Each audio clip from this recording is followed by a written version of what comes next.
Hi, welcome to my channel, Shimi's Garden. We feel very lucky to grow bitter melon this year. We have harvested some and now I'm going to cook some bitter melon fry. For this, I will use onion, chili peppers and potatoes. By the way, all of these are homegrown. And I also thinly slice the bitter melon. So let's start. First, heat up some oil and add some chopped garlic. My mom follows this fun rule of 0, 50, 75, 100 rule for this fry. At 0% means when the bitter melon is not cooked at all.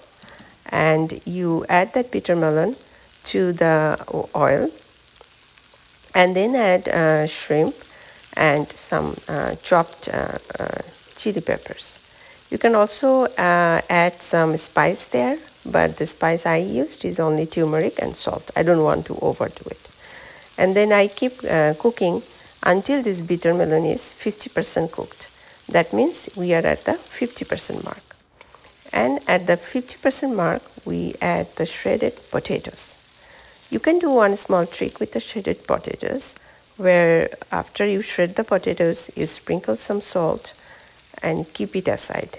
And after a few minutes, you'll see that the water is coming out of it. Then you drain the water and use the potatoes. In that way, when you fry the potatoes, they will not stick to each other. You don't want clump of potatoes in your fry. You want it to be crispy.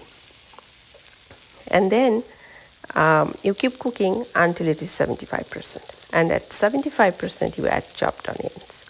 The reason we did not add it at the beginning is because the onion doesn't take much longer to cook.